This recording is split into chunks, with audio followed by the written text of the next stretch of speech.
बहुत समय पहले की बात है। एक गांव में एक परिवार रहता था। उस परिवार में दो भाई रहते थे। उनके माता पिता का देहांत हो चुका था। घर की देखभाल करने वाला और खाना बनाने वाला कोई नहीं था। इसलिए बड़े भाई की शादी जल्दी हो गई थी। वे खेती बाड़ी करते थे और गाय भैंस भी पालते थे। उनके पास पैतृक संपत्ति काफी थी। लेकिन बड़ा भाई और उसकी पत्नी भाभी बहुत लालची थे। वे हमेशा छोटे भाई को ठगने की कोशिश करते थे। भाभी की बातों में आकर बड़ा भाई भी छोटे भाई को धोखा देने में लग गया। छोटा भाई बहुत ईमानदार, सीधा साधा और सरल स्वभाव का था। वो हमेशा बड़े भाई और भाभी का आदर करता था और सोच समझ कर ही बोलता था। बड़ा भाई और भाभी उसकी इस सादगी को उसकी कमजोरी समझते थे, लेकिन अंदर से वो बहुत चतुर था। बड़ा भाई और भाभी सिर्फ बातों से ही नहीं, बल्कि रोजाना उस पर अत्याचार करने से भी पीछे नहीं हटते थे। छोटे भाई से जब ये अत्याचार और दबाव बर्दाश्त नहीं हुआ, तो वो अपनी गौशाला में चला गया। उसने सोचा कि अब अच्छा होगा कि वो अपना हिस्सा लेकर अलग रहे। उसने हिम्मत करके बड़े भाई और भाभी से कहा, मैं अब आपके साथ नहीं रह सकता। मुझे मेरी पैतृक संपत्ति का हिस्सा दे दीजिए। मैं अकेला रहूंगा। जैसे किसी को बिना कुछ किए ही मनचाही चीज मिल जाए, वैसे ही उन्होंने तुरंत छोटे भाई का प्रस्ताव स्वीकार कर लिया। उन्होंने छोटे भाई को जितना हो सके उतना ठगा। उन्होंने उसे कोने में एक छोटा सा बंजर खेत दिया, जहाँ कुछ भी नहीं उगता था। रहने के लिए गौशाला के पास एक छोटी सी झोपड़ी दी, जिसकी सारी छत बरसात में टपकती थी। जुताई के लिए उन्हें हल बैल देने थे, लेकिन उन्होंने एक बूढ़ा बैल दिया जो एक कदम भी नहीं चल पाता था। गाय बछड़े भी कुछ नहीं दिए। खाने पीने के लिए एक बोरा मक्का और बीज के लिए एक तुलाधार मक्का दिया। बड़े भाई और भाभी ने जो कुछ भी दिया, छोटे भाई ने उस पर कोई आपत्ति नहीं की। उसने सोचा कि सहन करना ही सबसे अच्छा उपाय है, और उसने अपने मन को समझाया। खुद को बुरी तरह ठगा हुआ पाकर भी उसने बड़े भाई और भाभी से कुछ नहीं कहा, लेकिन मन ही मन सोचा, मैं इसका बदला जरूर लूंगा। एक दिन बूढ़ा बैल गौशाला में उदास बैठा था। बूढ़े बैल ने बहुत देर तक छोटे भाई को देखा, फिर बोला, मालिक, मैं बूढ़ा हो चुका हूँ। मैं कुछ नहीं कर सकता। मैं आपको एक उपाय बताता हूँ, उसके बाद आप अमीर बन जाएंगे। बूढ़े बैल की बात सुनकर छोटे भाई के मन में आशा की किरण जागी, जैसे उसके जीवन में उजाला छा गया हो। उसके चेहरे पर कुछ चमक दिखाई दी। छोटे भाई ने बैल से कहा, क्या मैं भी गांव के सबसे अमीर जमींदार जैसा बन सकता हूँ? बूढ़े बैल ने सिर हिलाया, कान हिलाए और फिर बोला, अगर आपने मेरी बात मानी तो आपके दिन जरूर फिर जाएंगे। छोटे भाई ने उपाय जानने के लिए उत्सुकता से कहा, अच्छा बताओ, मुझे क्या करना है? अगर ये ऐसा काम है जो मैं कर सकता हूँ, तो मैं करने के लिए तैयार हूँ। छोटा भाई बैल के पास गया और उसके सिर पर हाथ फेरा। तुम मेरे साथी हो, मेरे दोस्त हो। तुम्हारे अलावा मेरा और कौन है? छोटा भाई भावुक हो गया। बूढ़ा बैल बोला, अगर तुम मेरा कहा हुआ काम करने की प्रतिज्ञा करते हो, तभी मैं तुम्हें उपाय बताऊंगा। छोटे भाई ने बैल की बात सुनकर थोड़ी चिंता की और बैल को बार बार कहा, ठीक है, मैं प्रतिज्ञा करता हूँ। मैं 3 बार प्रतिज्ञा करता हूँ कि मैं वही करूंगा जो तुम कहोगे। तब बैल ने उसे कान में उपाय के बारे में बताया। छोटे भाई का चेहरा काला पड़ गया। वो कुछ बोल नहीं पाया और जमीन पर धम से बैठ गया। बैल बोला, तुम्हें कोई पाप नहीं लगेगा। मैंने अपनी इच्छा से कहा है, फिर तुमने प्रतिज्ञा भी की है। अगर तुम प्रतिज्ञा तोड़ोगे तो तुम्हें भयानक पाप लगेगा। छोटा भाई प्रतिज्ञा से डर गया। वो अच्छी तरह जानता था कि प्रतिज्ञा तोड़ना नहीं चाहिए। मन न होते हुए भी वो बूढ़े बैल को लेकर चल पड़ा। थोड़ी देर बाद वे गांव के सबसे अमीर जमींदार के मक्का के खेत में पहुंचे। खेत के बीच में पहुंचकर छोटे भाई ने सोचा, अब क्या करूं?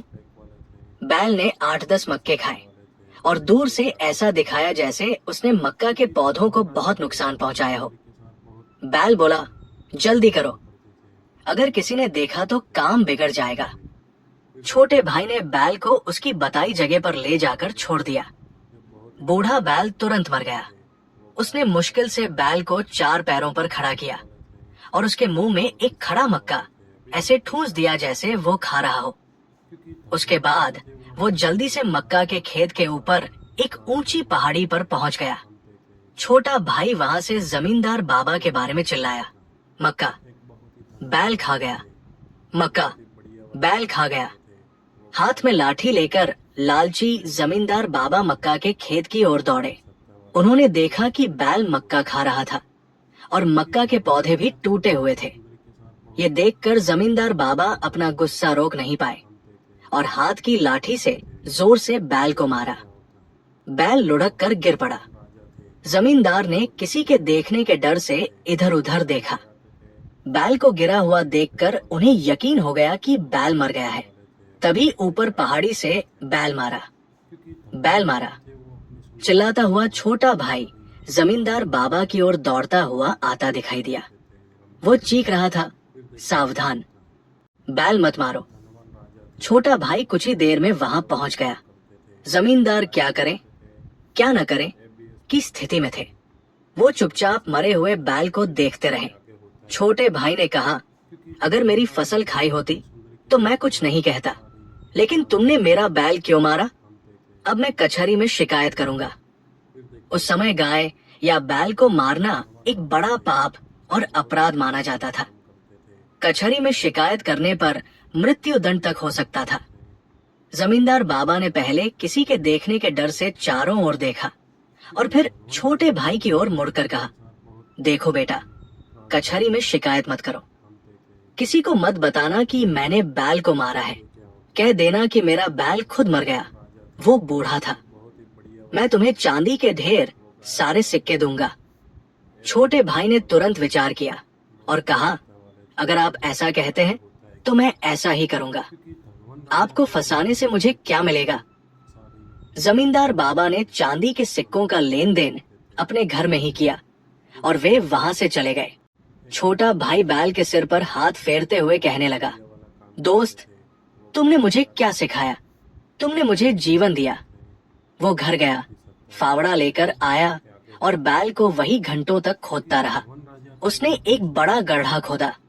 अकेले ही उसने मरे हुए बैल को गड्ढे में डाला और दफना दिया।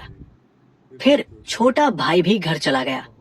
शाम को जब अपना बिराना कोई नहीं था, छोटा भाई घर से जमींदार बाबा के महल की ओर चला। बाबा महल के छज्जे पर उसका ही इंतजार कर रहे थे।